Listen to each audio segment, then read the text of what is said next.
Hey, howdy guys, this is Dave, and today we are sailing right into another Choose Your Own Adventure reading. Today we are reading Viking Raiders. This is number 128 in this series. The copyright is 1992, and it looks like we have some seafaring terms here. So if any of them are too complex, I'll go ahead and give a definition. Also, I will not be giving any sort of Nordic accent. And without further ado, here we go. You are living in a kingdom of Norway during the Viking Age. Almost 1,000 years ago, life has not been easy for you. When you were a small child, you were taken from your village by Calf the Cruel, a fierce Viking chieftain. You became one of his slaves, and since then, life has been one difficult chore after another.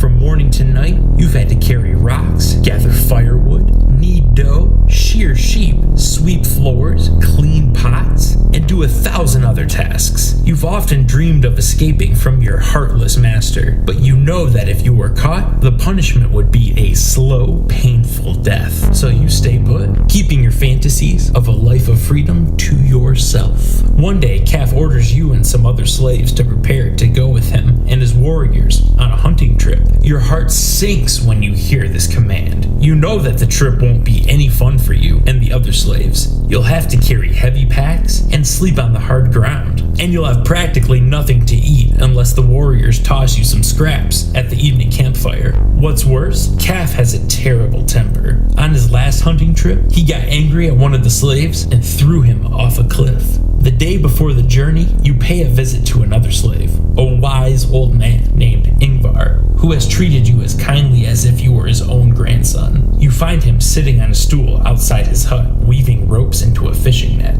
He looks up as you approach. Turn to page 2. Calf has ordered me to go to his hunting party, you tell Ingvar. We leave tomorrow at sunrise. I came to say goodbye in case I don't make it back.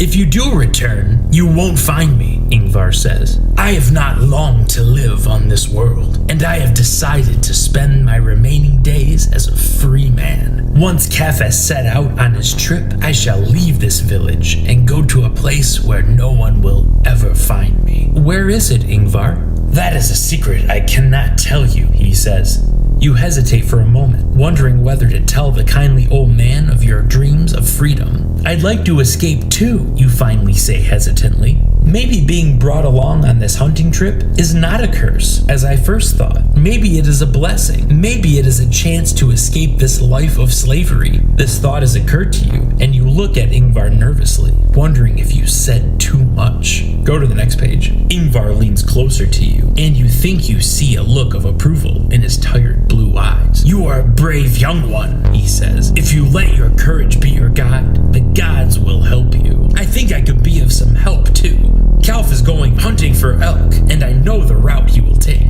The first night's camp is near the base of the waterfall. When everyone is asleep, you can sneak off. The noise of the falls will keep anyone from hearing you. Follow the path along the brook beneath the falls. The path leads to a fishing village where you can find refuge. What do you think Calf will do to me if he catches me? You say, feeling more nervous than ever despite Ingvar's words of encouragement. Better to risk death than spend your life as a slave, Ingvar says. That is a lesson I have learned when it is almost too late. Have courage, my child. If you succeed, you will be richly rewarded. You thank Ingvar for his help and advice and bid him farewell. The hunting party sets out at dawn the next morning. Hour after hour, you trudge along the forest path, your back loaded with skins and fur wraps, dried meat, water jugs, and spears. When darkness falls, Calf orders everyone to make camp by the waterfall, just as Ingvar predicted. A 3/4 moon is rising in the sky. You decided to make your escape as soon as the others are asleep, but you're so exhausted that you fall asleep yourself. Turn to page 9. You wake with a start several hours later. Calf, his warriors, and the other slaves are all snoring away. You strap on a pack containing a few possessions and some provisions, tiptoe away from the camp, and start looking for the trail Ingvar told you about. You've gone only a few yards when the moon goes behind a cloud.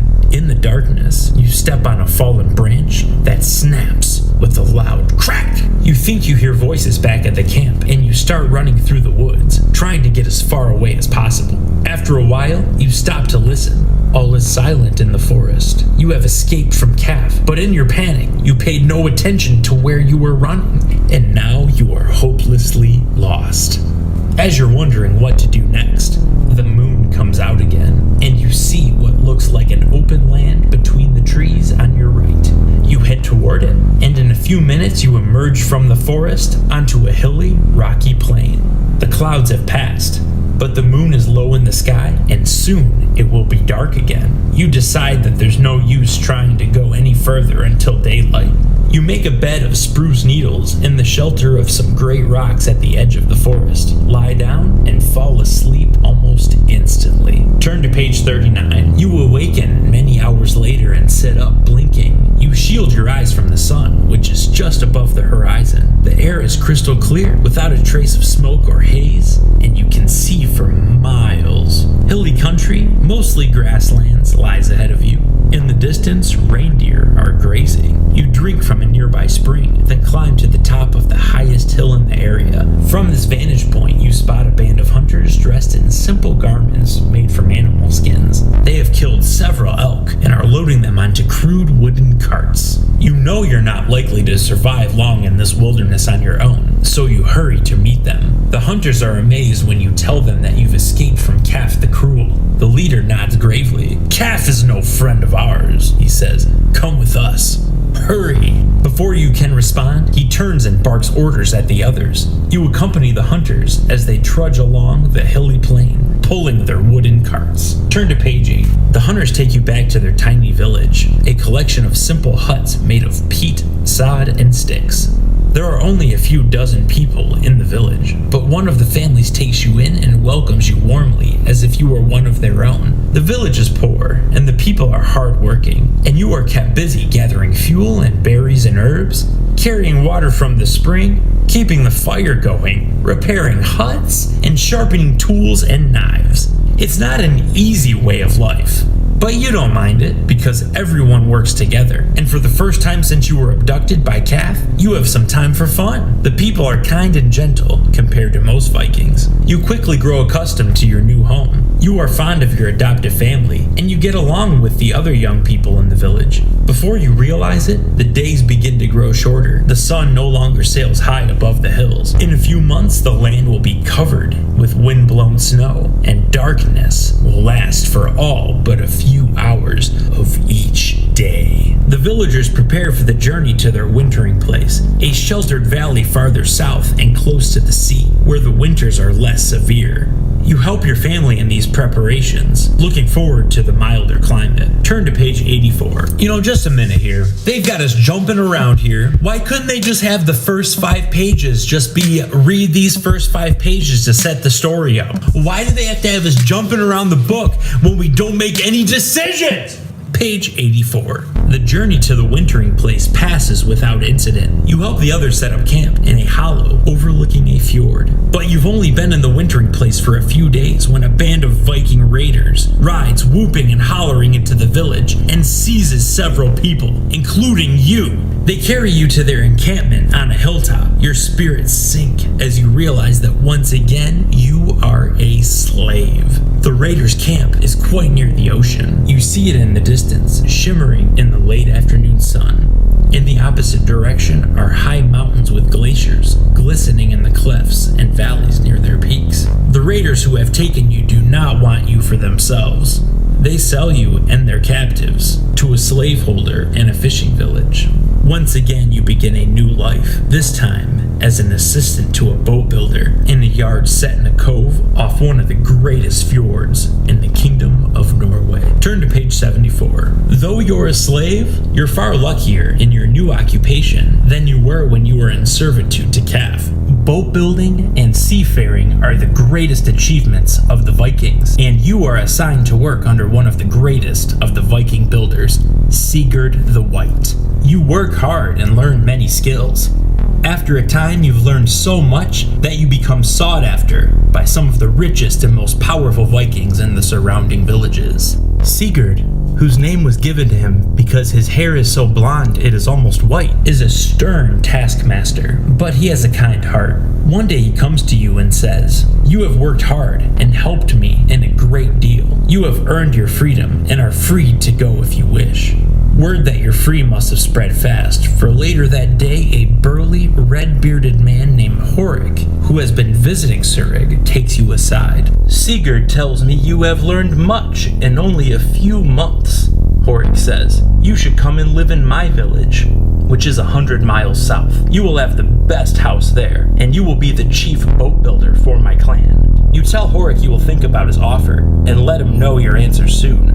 You are still so overwhelmed by your newly granted freedom that you need a little time to decide what to do. Turn to page 13. Later the same evening, another man, as rich and powerful as Horik, visits you. His name is Eagle, and he owns a fleet of 12 fishing boats in a village 50 miles to the south. "You have learned so much about the boats my men sail," Eagle says. "We have heard rumors about great fishing grounds near an island off the coast. We are about to set out in search of them, and I would like you to join my crew. You would not have to row, but could work the sail and help keep our gear mended." "I don't know," you say, thinking about Horik's offer. "Understand this, my young friend," Eagle says. "The great fishing grounds are worth more than gold to our people. If we are successful, you will be richly rewarded." You thank Eagle for the offer and promise that you'll let him know the next day whether you will accompany him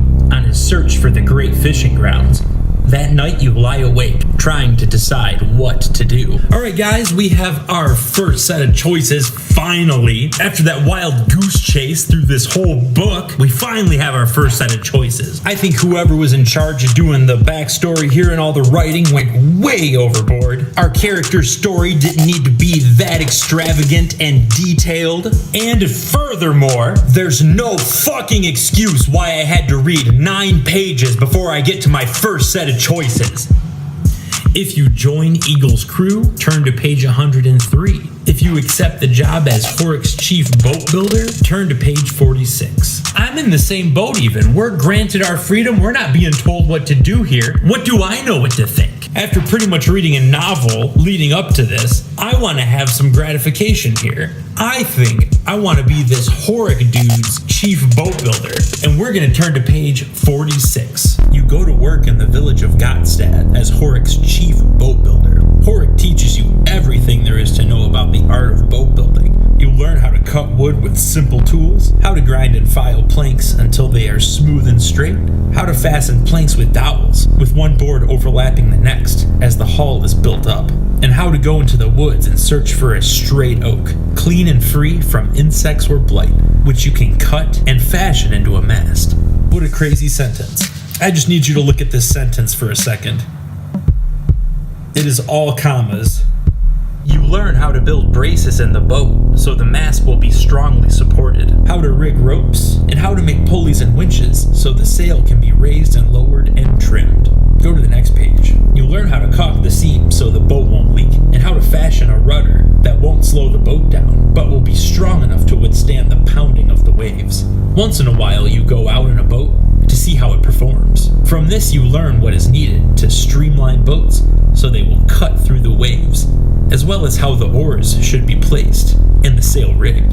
Turn to page 81. After 2 years with Horik, you have become a master builder. Ships and boats from your yard are sought after by all the chieftains of Scandinavia. One day Horik takes you aside. "Several of my men have returned from a hunting trip with bad news," he says. "Thorfinn, the Terrible, the fiercest of the Viking raiders, is coming to Gotstad tomorrow to demand his tribute." You shudder when you hear this. You've heard that Thorfinn is even fiercer than Calf the Cruel. His warriors go where they please and take what they want from every village and farm they visit. He will take the new ship we're building, I'll wager, you say angrily. Horik nods and rests a hand on your shoulder. He comes not only for our boat, he also comes for you. Me? Yes. Word is spread that you are the finest shipbuilder in the land. Thorfinn wants you to work for him as his slave. He wants you to build him a fine ship so he can conquer not only all of Norway, but new lands to the west as well. I've had enough of slavery. I'd rather run away and live in the tundra with the ice people than go with Thorfinn, you say. Turn to page 31. Thorfinn would catch up with you wherever you went, Horik says. Even now his warriors are marching toward our village. He kills anyone who incurs his wrath. You would be wiser to stay here and try to gain his favor. Someday you may have a chance to escape, but I advise that you not try now. The time of ice and darkness is at hand, and the wolves are numerous and hungry this year. Horik is right. Trying to escape would be risky. Still, you remember the words of your old friend Ingvar. It's better to risk death than to live life as a slave. Alright, we got our next set of choices. If you stay put, turn to page 62. If you try to escape before Thorfinn arrives, turn to page 51. I think my biggest problem here is that I keep on getting caught by people. I keep being taken captive, and I can't get anywhere in this book. All of my choices are made for me because I'm a slave. So I am most certainly not feeling this idea of staying put. Because next thing I know, this Thorfinn dude's gonna show up, he's gonna make me a slave, and then I'm fucked. So I'm gonna take charge of my destiny, and I am going to escape before this Thorfinn bastard arrives, and I'm gonna turn to page 51. You know in your heart that Ingvar is right, and you decide at that moment to evade Thorfinn's clutches regardless of the price. You hold up your head proudly, look at Horik, and say, I will never be slave to a tyrant. I'd rather starve in the woods. Secretly, though, you're hoping it won't come to that. You decide to talk to some of your friends in the village about your plan and ask them if they know where you can hide from Thorfinn and his warriors. It's a cold, raw day. The dark clouds overhead seem to mirror your troubled feelings. Your first visit is to Horik's uncle, On, who is said to be the wisest man in the village. You would have to travel very far to escape, On tells you. Beyond the piney mountains, to the land of the red-bearded men. Thorfinn's warriors would not follow you there, but this is a place you would never reach. He points through the opening to his hut. The snowflakes are fluttering down, the first of the season. If it is already snowing in the sheltered valleys, you know that fierce winds must be blowing and deep snows falling in the mountains. Still, you are determined to go. Turn to page 36. I think I can make it, you say to On. I am young and strong. I have reindeer boots lined with lynx fur and a bear skin that is thick and warm. If I have to, I can sleep in a snowbank wrapped in my fur. Yes, you can, says On. But you won't sleep well when the wolves are hunting. You'd forgotten about the wolves. Like all Vikings, you have known since you were a small child that wolves, not men, rule the mountains. Your resolve to escape is beginning to weaken. You know you cannot stay and endure being made a slave, but it sounds as if your only alternative may be death. However, despite On's discouraging words, deep down you still believe that you can make it to the land of the red-bearded men. And if you do, you won't have to worry about being made a slave ever again. You thank On for his advice and turn to leave his hut, but his wife, Astrid, steps forward and stops you with an upraised hand. Wait a moment, she says. There is a place where you might find refuge, and if you get there, you may learn the secrets of the gods as well. Where? You ask eagerly. Go to the next page. Astrid glances at On, who nods. There is a trail north of the village that leads to the granite peak, she says. Near the summit is a flat area and a cave where an old man lives. He is a holy man, a hermit. If he thinks you have wisdom, he will protect you and help you. You must have great courage and strength to reach the top of the granite peak, says On, and you must have wisdom as well. Our next set of choices: if you try to climb the granite peak, turn to page 57. If you try to cross the mountains to the land of the red-bearded men, turn to page 64. I just need to get out of here. I just need to get as far away from these people as possible. I personally think that we can make it to the land of the red-bearded men. I am not interested in climbing this granite peak at all. So I think the best thing we need to do is just dip the fuck out of here. And we need to cross the mountains to the land of the red-bearded men. And we're gonna turn to page 64. You decide that you have a better chance of making it to the land of the red-bearded men than of reaching the summit of the granite peak. You pack your food in a goatskin bag, and with your bearskin over your shoulder and a spear in your hand, you set out to cross the mountains. For 2 days and 2 nights, you travel across the rocky ridges and dark forests, wading through icy streams and scaling peaks. The first night you sleep in the hollow of an enormous tree, the second in a small cave. Each night you hear wolves howling in the distance, and you wake up with a start, reaching for your spear. But the wolves never come close enough to find you. The morning of the 3rd day you reach the foothills of the Piney Mountains. There's an inch or more of snow on the ground here, and you know it will be much deeper up in the passes. Gray storm clouds are gathering on the horizon, and it looks like there will be more snow by evening. Crossing the mountains in this weather will be difficult, if not impossible, but you can't turn back after coming all this way. You look around and notice the deer trail leading up the mountain. You're in luck. The tracks show that several deer are traveling together, and they've packed in the snow hard. You follow the trail upward toward the pass between the 2 mountains. Turn to page 78. You make steady progress over the packed snow of the deer trail. The towering pines shield you from the wind and lend a fresh scent to the air.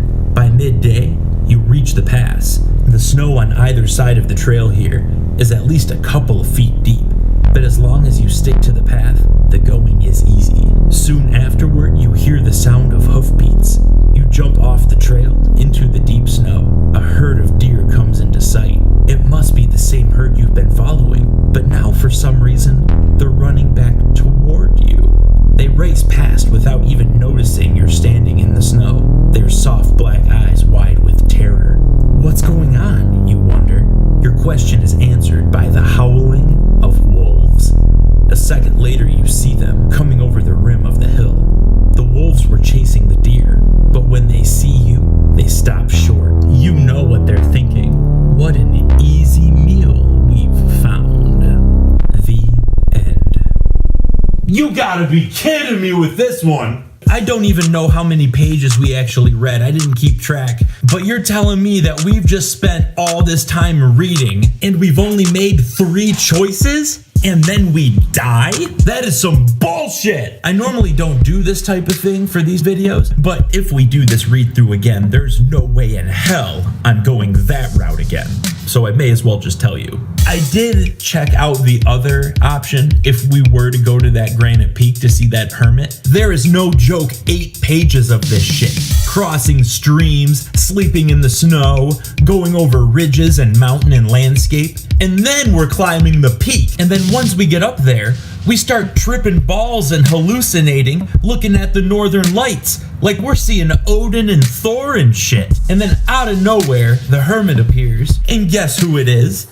It's that Ingvar guy. It just so happens that the place he was telling us that he was going to at the beginning was this granite peak that we ended up going to. And obviously not that great of a secret location since we found it in 3 choices. And basically what happens is Ingvar just gives you this beautiful ruby-colored stone that's affixed to a thin gold chain and says it'll bring you good fortune, says you can crash there for the night, but you gotta get your ass out of there the next morning because this is where he's gonna be spending his last days, and I'm pretty sure that he meant that he didn't want to be spending them with us. In the morning, he gives us some sweet nectar even that lights a fire under our ass and makes us feel stronger than we ever have before. Oh, he wants us out of there right away. Then the rest of it is just us climbing down the mountain with a better outlook on life. That's when our adventure is beginning, when we climb down from this peak. How anticlimactic. It's just so lame that this was done with such few choices. We didn't even get to use any seafaring terms. And it's not even like the writing was bad. I thought it was very captivating and good word usage. But I felt like most of what we read I would consider backstory. Like the choices could have happened a lot sooner and more so throughout. Maybe that's what happens when you're 128 books into a Choose Your Own Adventure series. It's pretty much like you're writing like 13 books in one. Alright, I'll stop picking this apart. If you liked what you saw and heard here, feel free to like, comment, and subscribe. And until next time, have a good one.